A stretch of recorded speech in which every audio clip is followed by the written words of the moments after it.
নমস্কার বন্ধুরা, আবার চলে আসলাম তোমাদের সামনে আমার একটা সেকেন্ড পার্ট ব্লগ নিয়ে, যেটা পিকনিক হিসেবে আমি ছেড়েছিলাম, খিচুড়ি পিকনিক। তো ফার্স্ট পার্টটা অবশ্যই তোমরা দেখেছো, আশা করি তোমরা দেখেছো। এটা হলো সেকেন্ড পার্ট। তো এই সেকেন্ড পার্টের কিছু গল্প তোমাদের সামনে নিয়ে এসে হাজির করলাম। আজকের এই সেকেন্ড পার্টের গল্পটা আর ভিডিওটা সত্যি কথা বলতে খুব ভালো লাগবে তোমাদের কাছে।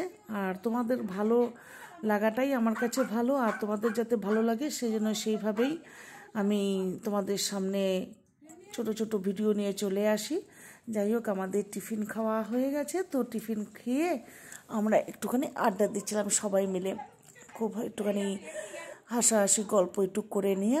তো আমরা এবার সবাই কিচেনে ঢুকে গেলাম। তো অবশ্য আমি অতটা কাজ করছিলাম না, কারণ আমাকে দুই দিদি করতেও দিচ্ছিল না। যাবনি, তুই গিয়ে একটু বস, ইয়ে কর। বললাম যে না, দুই দিদি মিলে কাজ করছে, রান্নাঘরে রয়েছে, এরকম বসে থাকলে ভালো লাগে না। আর আমাদের ওই যে কোনায় দেখছো বড় মামা খুব পিছনে লেগেছে, যা রে তুই যা, ওই কিচেনে যা, ওরা সবাই কাজ করছে, তুই এখানে বসে রয়েছিস। তাই জন্য আমি বললাম ঠিক আছে, অমলেট করার দায়িত্ব আমার, আমি সবার জন্য একটা করে অমলেট করব, সেটা আমি বানাবো। তো বললো ঠিক আছে। তো রুমেলা দিদি এখানে বেগুনি করতে শুরু করে দিয়েছে, আর অলরেডি 2টো বেজে গেছে। অ্যাকচুয়াল বড় মামা খুব টাইম মেনটেন করেন, আর টাইমে ওনাকে খেতে দিতে হয়, সেই জন্য 2টো বেজে গেছে। কিরে তোদের রেডি হয়েছে কিনা বল রে। তো বললাম যে হ্যাঁ। রুমেলা দিদি বললো যে তাড়াতাড়ি অমলেটটা একটা করে কমপ্লিট করে চা বড় মামাকে তাড়াতাড়ি খেতে দিয়ে। ঠিক আছে। তো বড় মামাকে প্রথমে খেতে দিয়ে দেওয়া হলো। তো আমাদের খিচুড়ির মধ্যে ছিল, দেখতেই পাচ্ছ, খিচুড়ি ছিল, ভেজিটেবল খিচুড়ি, যার মধ্যে মটরশুঁটি, আলু, তারপরে কপি, এইসব দিয়ে এটা খিচুড়িটা করা হয়েছিল। একটা করে স্পেশাল গোটা ছোট পেঁয়াজ দিয়ে বানানো হয়েছিল মুসুর ডালের খিচুড়ি, আর তার সাথে বেগুনি করা হয়েছে, আর অমলেট, আর একটা টমেটোর ছোট একটা চাটনি। তো এটাই বেস্ট খাবার। তো চলে এসেছে আমাদের 3 বাচ্চার বড় মামা, আর আমার ভাই আর আমার কর্তা, 3জনকে বললাম তোমরা 3জন খেয়ে নাও আগে, তারপর আমরা খাবো। কারণ বেগুনিটা না গরম গরম ভেজে খেলেই ভালো লাগে, খেতে মুচমুচে থাকে, আর ঠান্ডা হয়ে গেলে নেতিয়ে যাবে, ভালো লাগে না খেতে। তো ওদের 3জনের খাওয়া হয়ে গেল। তো আমরাও দুই দিদি আর আমি খেতে বসে গেছি। তো দেখতে পাচ্ছ আমার থালাতে। আর একটা বলতে ভুলে গেছি, যেটা হলো যে এই যে কপির রোস্টেড বানিয়েছিল, অপূর্ব হয়েছে। আর সেটা এই যে আমাদের রঞ্জনা দিদি, ওনার মেয়ে বানিয়েছিল। তো সত্যি কথা, খুব খেতে কিন্তু খুব অপূর্ব হয়েছে। তো বুঝতেই পারলে আজকে আমাদের মেনু ছিল ভেজিটেবল খিচুড়ি, আর তার সাথে ছিল কপির রোস্টেড, অমলেট, আর বেগুনি ভাজা, আর চাটনি। দারুণ খাবার হয়ে গেছিলো আমাদের। তো আমরা খুব গল্প করছিলাম আর খাচ্ছিলাম, আর সত্যি কথা বলতে ভীষণ এনজয়ও করছিলাম। সানডে ছিল, আর সত্যি তো সাধারণত আমরা ঘরে সবসময় সানডের দিন একটু স্পেশালি রান্না করি, মাছ, মাংস, মটন, এসব কিছু। তো আজকে আমরা সেগুলি না করে খিচুড়িটাই করে নিয়েছি। আর খিচুড়িটা সত্যি বলতে খুব ভালোই লাগে খেতে শীতের বেলা। তো আমরা খিচুড়ি খাচ্ছি আর গল্প করে যাচ্ছি। তো আমার একটুখানি খেতে লেট হয়, কারণ আমি একটু খুব স্লো খাই, খুব তাড়াতাড়ি খেতে পারি না, ধীরে ধীরে। আর আজকে তো আরও যে গল্প করছি আর খাচ্ছি, তা তো আজকে আরও লেট হয়ে যাবে। অলরেডি 2 দিদির খাওয়া শেষ হয়ে আসছে। তো এখানে আমার ভাই বসে বসে খুব চাটনি চেটে পুটে খাচ্ছে, আর আমাদের রঞ্জনা দিদিরও খাওয়া হয়ে গেছে, তিনিও চাটনি শুরু করে দিয়েছে। আর মামা এত হাসাচ্ছে যে তার মামার হাসি গল্প শুনবো কি খাবো।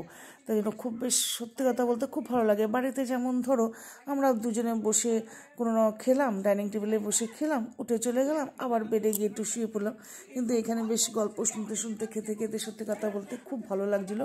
আর আমাদের বড় মামা কিন্তু সত্যি কথা বলতে ভীষণ হাসান, আর খুব ভীষণ কমেডিও করেন, আর ভীষণ ভালো লাগে। আর উনি না থাকলে সত্যি কথা বলতে গ্রুপটা যেন কেমন যেন নিঝুম লাগে, উনি থাকতেই হয়। আর আমাদের থেকে ভীষণ সিনিয়র উনি, আর সত্যি কথা খুব ভালো লাগে, আমরা ভীষণ ওনাকে সম্মানও করি, খুব ভালো লাগে। আর দেখতে পাচ্ছি 2 দিদির খাওয়া হয়ে গেছে অলরেডি, আমি এখনও খেয়ে উঠতে পারিনি। ওই যে বললাম আমি খুব স্লো খাই, তাই জন্য একটু স্লো খাচ্ছি, বেশ রসিয়ে রসিয়ে খাচ্ছি আমি, বেশ ভালোই লাগছে খিচুড়িটা খেতে। অ্যাকচুয়াল মুসুর ডালের খিচুড়ি বলতে গেলে আমি ফার্স্ট টাইম খাচ্ছি মুসুর ডালের খিচুড়ি, আর বেশ একটা গোটা পেঁয়াজ দিয়ে দিয়েছে রুমেলাদি, বেশ ভালো লাগছিলো খেতে। অ্যাকচুয়াল খিচুড়িটা রুমেলাদিই বানিয়েছেন, বেশিরভাগ রান্নাটা রুমেলাদি করেছেন, আর রঞ্জনাদি সব কেটে কুটে গুছিয়ে দিয়েছে। আর আমার পাটটা একটু কম, জাস্ট দুটো মানে সবার জন্য একটা করে অমলেট বানিয়ে দিচ্ছি, এটাই আমার কাজ ছিল। তো যাই হোক, খুব ভালো লেগেছে। আর খাওয়া হয়ে গেল আমার কমপ্লিট। তো রঞ্জনাদি কিছুতেই থালা আমায় ফেলতে দিলাম না, এটা তো একটা আমাদের ধরো এটা তো একটা হলো পিকনিক, তো এটা তো আমরা খেতে আসিনি রঞ্জনাদি, যে রঞ্জনাদি হাতে থালা তুলে নিয়ে যাবে না, পিকনিকের ওরকম হয় না, এটা যার যার থালা ফেলবো তুলবো, এটাই বেশ আনন্দ, সবাই মিলে কাজ করবো, এটাই তো আনন্দ না? তো বললো হ্যাঁ ঠিক আছে চলো। তো ফেলে ঠেলে দিয়ে এবার গুছিয়ে টুচিয়ে নিয়ে আমরা যার যার মতন বসে পড়েছি একটু আড্ডা দিতে। সামান্য একটুখানি আড্ডা দেবো, দিয়ে একটু বসে গল্প করব, করে আমরা সবাই ঠিক করেছি সন্ধেবেলায় বেশ একটুখানি চা কফি খেয়ে তারপরে যার যার বাড়ির দিকে রওনা দেবো। তো আমরা বসে পড়লাম সবাই আড্ডা দিতে, খাওয়া দাওয়াটা জমকে খেলাম। সত্যি কথা বলতে খুব ভালো লেগেছে, খুব ভালো। মাছ মাংস থেকে এই খিচুড়িটা খেলাম, যে ভীষণ ভালো লাগলো।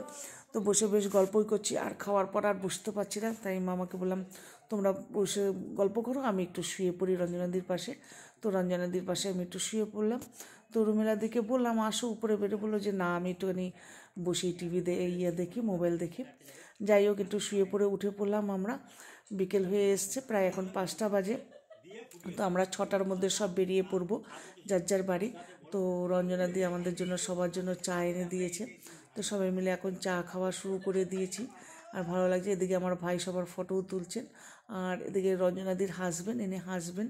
তো আমাদের দাদা, আমাদের দুলালদা, উনিও চলে এসছেন আমাদের আড্ডায় যোগ করতে। তো উনিও বেশ মজাক গল্প করছেন, আর বেশ ভালোও লাগছে। আর সত্যি কথা খুব ভালো লাগছিল দাদাদের দিদিদের সমস্ত গল্প শুনতে। তো আমাদের সবার গল্প হয়ে গেল।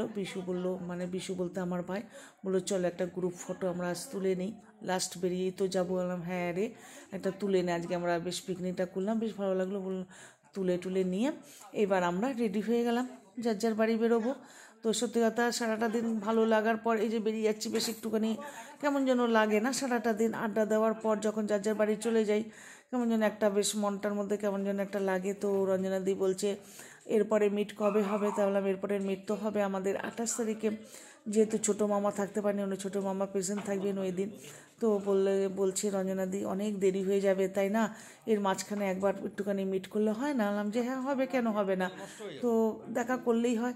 তো এই কথাবার্তা বলতে বলতে আমরা নিচে নেমে গেলাম, রঞ্জনাদির হাজব্যান্ডও বেরিয়ে গেলেন। তো চলো আজকের এই অবধি আমার ভিডিও, কাল আবার চলে আসবো তোমাদের সামনে। টাটা।